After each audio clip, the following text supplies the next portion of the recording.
I want you to take a look at this race and tell me something simple. Who do you think will win? Looking at it at the first time, you probably couldn't see any difference yet. But when we drastically slow down, the story changes. Frame by frame, Somehow, the player on the bottom, Costa Corta reaches the line first on multiple occasions. Everything indicates he's the fastest player in the test, right? But here's the problem. Araujo, his opponent, boasts 90 for acceleration and 90 for speed. Costa Corta, on the other hand, only has 83 for acceleration and 87 for speed. So, are the statistics in football actually lying to you? Or was it simply a coincidence? After more than a month of careful analysis following the release of the 5.2.0 update, I believe that I finally found something. I was a little bit impacted by the result, wasn't I? No, my friend, the 87, you gotta be careful with 87 acceleration speed, huh? Not the perfect speed, not the acceleration, but rather the crucial balance your defenders truly need. But first, you must understand what exactly changed. The first significant change was this. Konami actually reduced the real difference between maximum speed and acceleration. In simple terms, a player with 77 speed and 77 acceleration in a game actually runs faster than their listed stats. However, reading this statement at first glance, it truly makes no sense whatsoever. They implemented this change because in the prior update, the defenders were simply unable to keep pace with the attackers. The solution? based on Konami perspective, was clear. To buff the defenders. After watching the explanatory video about the changes on their channel, I began to question if that was truly real. You already know how this whole thing works. For them, it's just a business. They can easily control the players' movements, the camera shots, so I'm here calculating the frame. I decided to check it myself. Starting to sprint to begin running, here's the first frame, which is Araujo number 1, and just below we have the second Araujo over here. For this experiment, we're going to use two players with different training backgrounds, and they will run from the goal line all the way to the middle of the field. Here you will discover what training is truly ideal for your immune system, or that's what I thought. You mean ATM? I believe I found much more. But before we start, you need to understand the concept of speed and acceleration. Speed is how quickly you cover long distances, while acceleration is how fast you reach your maximum velocity. This might sound a little bit complex at first, but in just a moment, you'll grasp the entire concept. The first test involves the same speed, but with different acceleration. The maximum speed is 91. Variant 1 will have 77 for its acceleration. We're going to call this one A77. The second variant boasts 85 acceleration, A85. Starting the race in the initial 3 yards, A77 just barely grazes the yellow line. A85 crosses it completely, which is quite obviously a distinct advantage. By the 5th yard, A77 reaches with his torso, while A85 is practically already over the line. And at the 9th yard, do they seem tight? That's what I thought. I had to re-examine it frame by frame. It was clear neither leg touched the line, so I had to see which one was closer. A77's plant leg looks much further back compared to A85, so by pixel difference, A85 would get it. But if you notice, the distance between A77 and A85 wasn't such a huge difference. It clearly won, yes, but I really wanted to take things a step further, especially to pinpoint the ideal training. So I decided to keep A77 and then replaced A85 with A90. In the first 3 yards, A90 has already covered the distance, while A77 hasn't even reached it. At the 5th yard, it's the same story. A90 holds a quite noticeable lead. Well, it was to be expected, considering we're comparing 77 acceleration against 90 acceleration, ultimately leading to A90's victory. So far, our hypothesis aligns with the experiment, but everything will change once I reveal what I discovered next. I also performed a comparative test between AB77 and AB85, which implies that both entities share the exact same numerical values across their respective statistical measurements. And this is what the findings revealed. Focusing on the 3rd yard, it became evident that AB77 clearly maintains a significant advantage when placed in direct comparison with AB85. Now, you're probably asking yourself, why would that be the case? The answer to that question is actually quite simple. The key relies on the precise amount of acceleration and velocity. If a player has a 77 rating in both statistics, it will be easier for them to reach their maximum speeds. For this reason, AB77 was more faster than AB85, reaching the yellow line first, but AB85 quote-unquote, lost the first 3 yards, but you'll see that little by little, he will start to overtake AB77. And this is what happened. By the 5th yard, AB85 caught up. You could even say he had already surpassed him and then completely won the race. So far, we've learned 2 things. First, if a player has more speed than acceleration, they will gradually reach their maximum speed. And if the difference is considerable, like 77 acceleration with 91 speed, it will take them more time. Second, if a player has the same value in both statistics, they will reach their maximum speed in less time. The most striking example can be seen between AB77 and AB85. At the very beginning, AB77 manages to gain the first 3 yards because it had already achieved its maximum velocity, whereas AB85 only reached its top speed on the 5th yard. I hope this made it clear to you, because this was just the tip of the iceberg. Moving on, I did the second test. I kept the AB77 and replaced the AB85 with a variant that had 77 acceleration and 87 speed. This experiment is to see if it's really worth having more speed than acceleration, or having the same value in both aspects. The first point, as has happened in previous trials, is claimed by AB77 because, as you know, that's where it reaches its maximum speed. But in the second point, surprisingly, AB77 takes that one too. And to conclude this, the 87 speed variant managed to secure the final point. So out of the 3 points available, AB77 secured 2, while the 87 speed variant finished with just 1. To find something more interesting, I then increased the value of AB77. It currently has a speed of 85 and an acceleration of 83. This improvement is quite significant because it's going to definitively settle the debate between having more speed than acceleration or having a value that is much closer in both aspects. The first point clearly goes to the one with 83 acceleration. For the second point, it's the same, and for the third as well. So it wouldn't be worthwhile for the player to possess such high speed if their acceleration is very low, but this changes depending on the specific playstyle your coach employs. I continued with the test, comparing 91 speed with 77 acceleration, but the second variant this time features 100 speed and 90 acceleration. The result was to be expected. Araujo with 100 speed and 90 acceleration destroyed completely the other Araujo, winning all the 3 points. So a 77 was quite useless, so well, we'll leave it at that. I compared a 85 with the 100 speed variant and the result is the same. It destroyed it in every phase. Then I replaced the 85 with AB90, which has 90 in both aspects, just to see the result. And something quite interesting happened. The 100 speed variant started as it always does with an explosive burst in the first 3 yards. AB90 on the other hand remained behind. The interesting part happens at the 5th yard, which is halfway through the race. Variant 2 completely crossed the line. Okay, that's normal, right? But if we look at AB90, it almost completely crosses the line, reaching its top speed at the 5th yard. And this, my friend, is the little detail I was looking for. In a moment, you will understand why.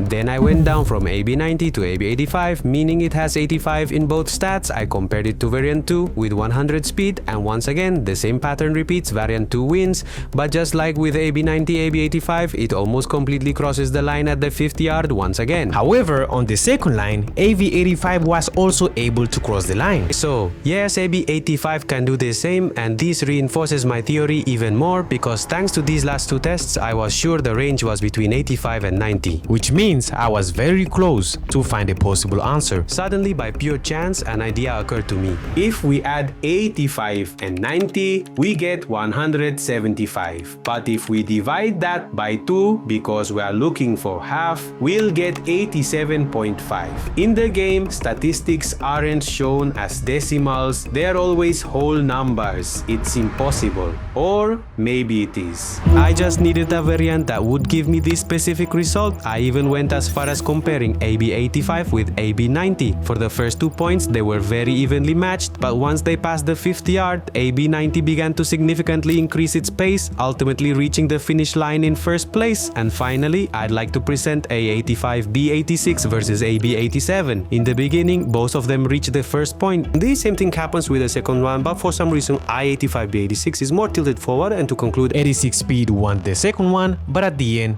87 was able to win the finish line. To conclude this first chapter, it's clear that not all defenders can reach 100 speed with 90 acceleration, as there are other quite important aspects like defensive awareness, physical contact and jumping, which are also crucial. And furthermore, in case you weren't aware, defensive awareness plays a much more significant role after that recent update, and I'll explain the change to you in a bit. At this moment, throughout the course of this experiment, if I had to choose a range for the speed of acceleration, it would be definitely AB 85 and AB 87.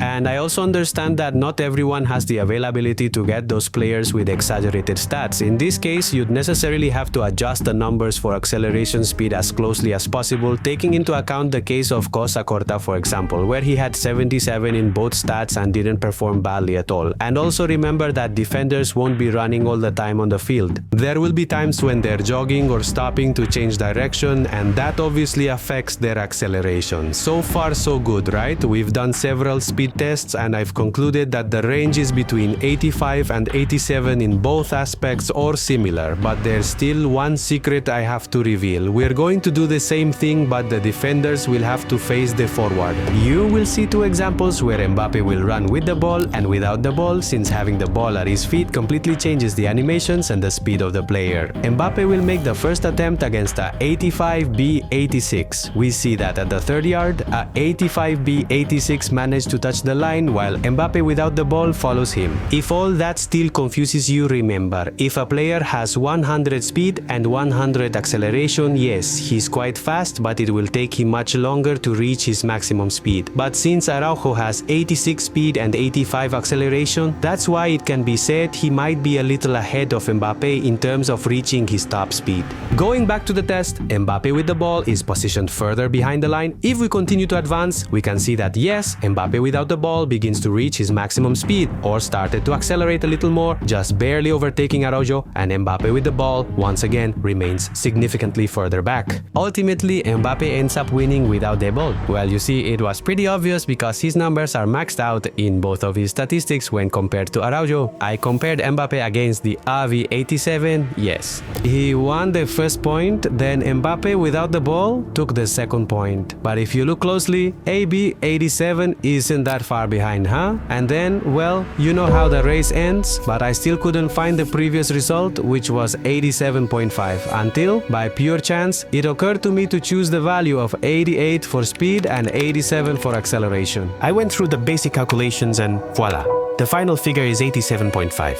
Finally, I had found the possible solution, so I set to work. I compared it with Mbappe, and the first point was lost by quite literally pixels. The second, there Mbappe's advantage was much more evident, and the last one, well, it lost that too. I had obsessed so much over this number only for it to give me this result in the end. I thought it was the solution, but in the end, it turned out to be just another variant. Maybe 87.5 or from 88 to 87 isn't the ideal value for your players, but it could also represent a limit. I say could because there are many factors that are beyond my control and I cannot guarantee it with absolute certainty. So, based on this experiment, for me, the ideal model would be AB87. It has proven to be more consistent in the first 2 points. It is capable of reaching or even surpassing variants that at first glance are better, but in the end it doesn't fall so far behind. One thing I noticed while watching one of the game's top players was this: no matter your coach's playing style, when you attack, your defensive line will always be pushed up once you cross into the opponent's territory. That means if you waste your attack, your defensive line will be much more vulnerable. But there was one problem I don't want to overlook in this experiment. It was user controlled, meaning I was personally controlling the players, not the AI. Most of the time, the defenders run and position themselves automatically, meaning the AI controls them. So if I had to truly put our defenders to the test, it had to be by finding out what every average football player does, just hoofing long balls. So my friend and I, we had a plan. Maldini and Costa Curta are our central defenders. They both possess identical defensive attitude stats. 90 right here, they've got 80 for speed and 75 for acceleration. Gusso, who's like these guys, he's one of the best central midfielders with excellent in-game passing ability. So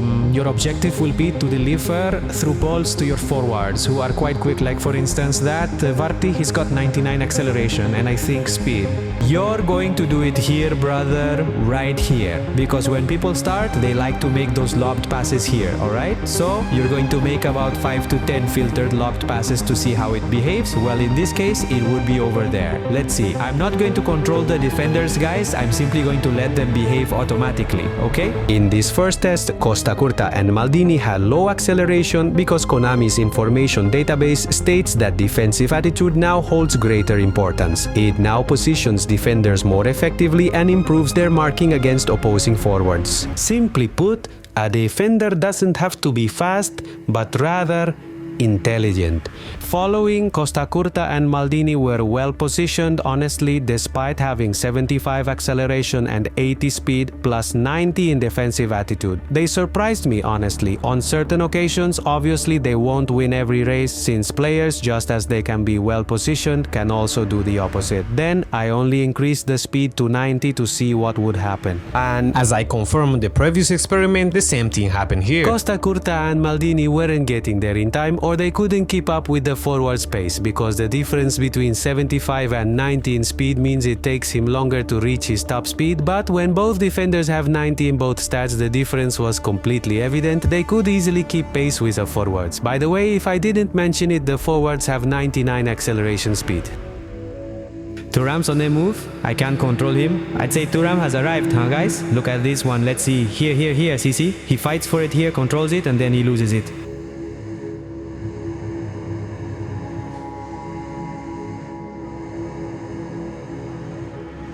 There were even times when the forward at first would manage to get past him, but then he would always manage to catch up again. Obviously, I'm not going to mislead you. There were occasions where they did get through and other times they simply didn't. The defensive attitude, Konami's supposed change, honestly is something that cannot be fully demonstrated, since it only truly fulfills its role when the AI is the one controlling the player. So, I can't really deny if Konami made any changes to this part, but if I were you, I'd make it a priority, because you never know. If I had to list the base variables, it would obviously be first RV87, then RB86, also R85, B86, and finally RV85. If you can't place those values in your defense because you'd have to sacrifice more progression points, that's perfectly fine. Remember, always try to balance with what you have. If it can be like that Costa Curta, 77 and 77. If it's 83 speed, try to match it with 82 acceleration so they are a little close. Do I make myself clear? And well, remember that this experiment was entirely my personal work, that is to say, my experience. I'm not obliging you to incorporate these workouts or these variables that I've just shown in this video. I'm simply sharing my experiments, my theories, and my answers for you to consider, and if they worked for you, well, congratulations, at least I've achieved my goal. Thank you for watching till the end, and don't forget to subscribe. As always, I'm gonna leave you a video just right there.